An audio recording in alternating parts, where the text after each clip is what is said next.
this computer. All right. Today, we're going to talk about actually making decisions. So we've been talking about Booleans for the past several classes now.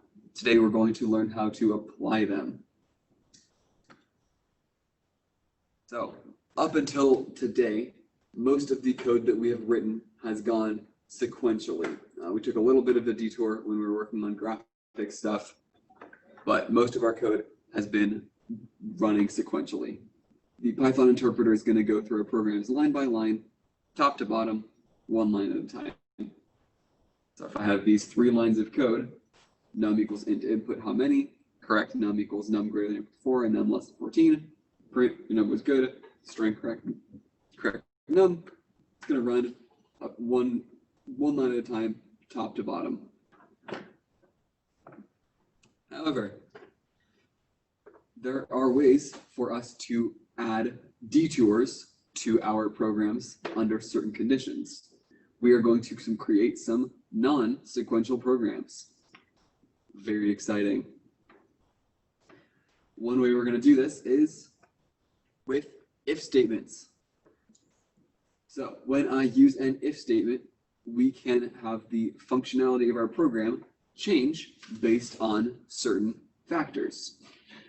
So the structure of an if statement, we've got our if is the star of the show. We have the if itself. We need this keyword when we want our programs to be able to make decisions. Our next thing we have is our condition. The condition must be a Boolean typed value. So what things have we learned about thus far that can give us a Boolean? What will give us a Boolean value?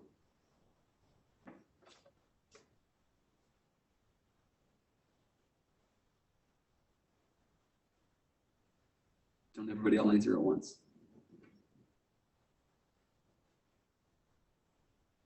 We've learned a few different things. What can give us a Boolean?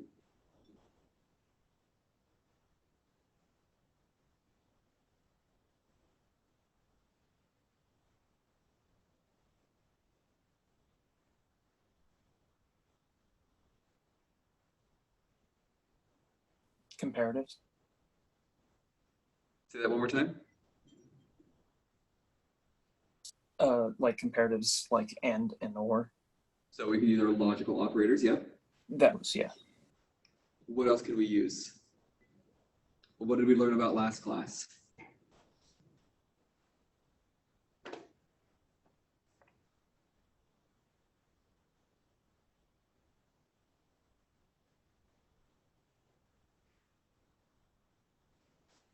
We can use comparison operators, which are the equals, not equals, greater than, less than. All of those will give us a Boolean value.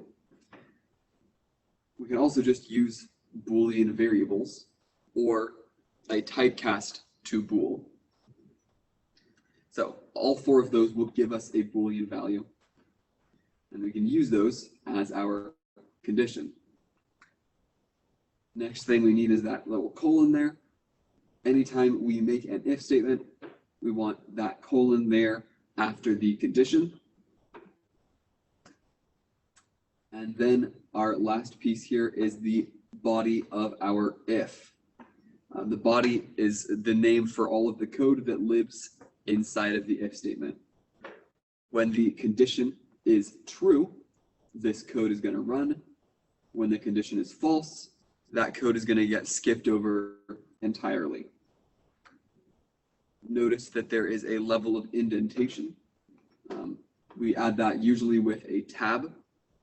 Everything that you want to include in the if must be indented 1 level past the if itself. And then when you're done with the code in the if, you're going to unindent, and anything after that will be outside the if statement after the if statement. Does the basic structure of an if make sense?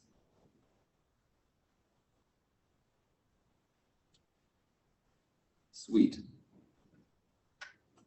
So if I take that code that I had before, I can say my number, ask the user for a number.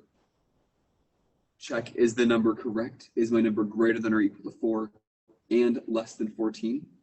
If that's true, if my number is in that range, if correct number is true, then I will print your number was good.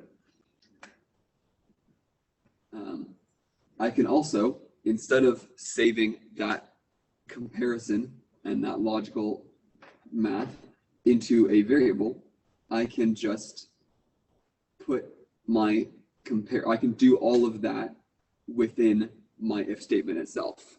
I don't have to save everything into a Boolean variable and then use it in my if statement. I can just have all of my comparisons and stuff happen within my if I so choose. Both ways work. You are free to do it either way. What if I want something to happen when the condition for my if statement is false, though? What can I do? I could add another if statement with an inverse of that condition, or I can add an else, which is going to be much easier. Else is essentially a catch-all bucket. We do not need to specify a condition for an else because it will only run when the condition for the if it's attached to was false. So if we look at adding an else, we can say num equals int input. Again, we have our if with our range. If our number is in the range, we can print our number was good. Else, if our number was not within this range, we will print sorry, bad guess.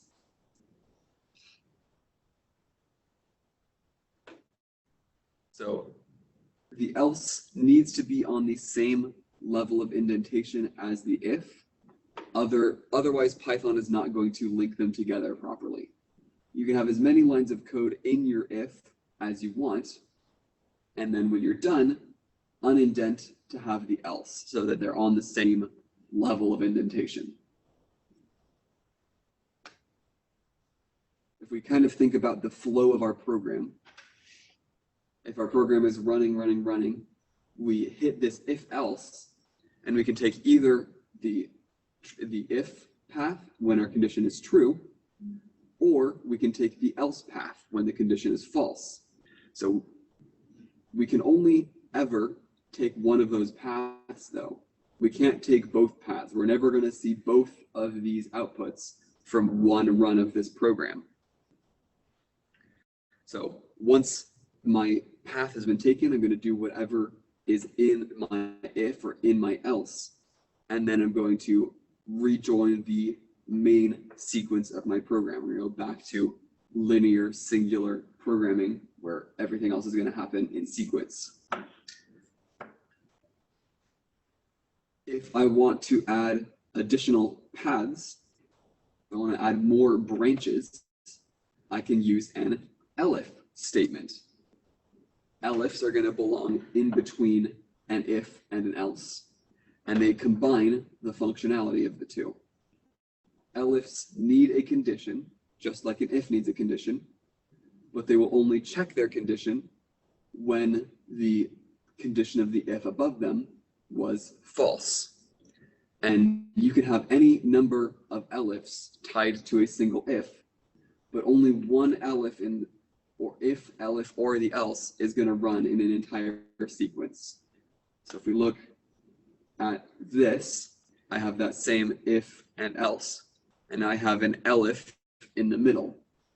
Elif, my number is greater than or equal to 14, and my number is less than 16. So I'm adding a second range to say, your number was all right.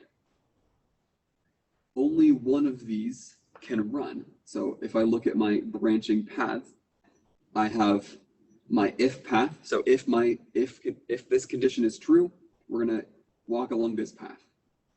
If this condition was false, we're going to check this condition if we should walk along this path.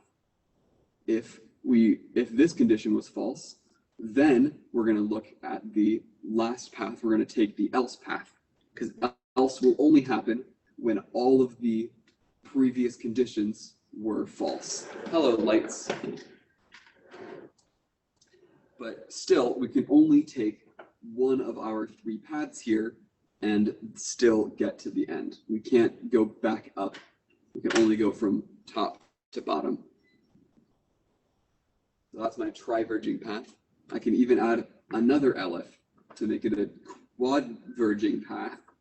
So if I add another condition, if my number is less than 4 and greater than or equal to 0, the number is fine, then I can still only take one of my 4 paths.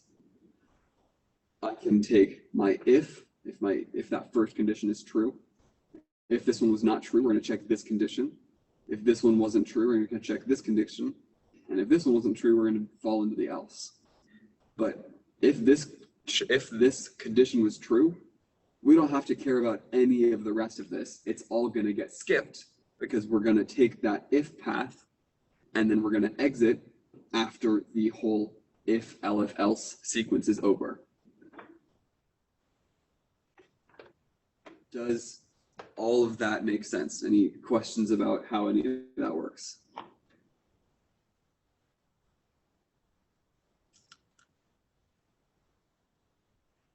Sweet.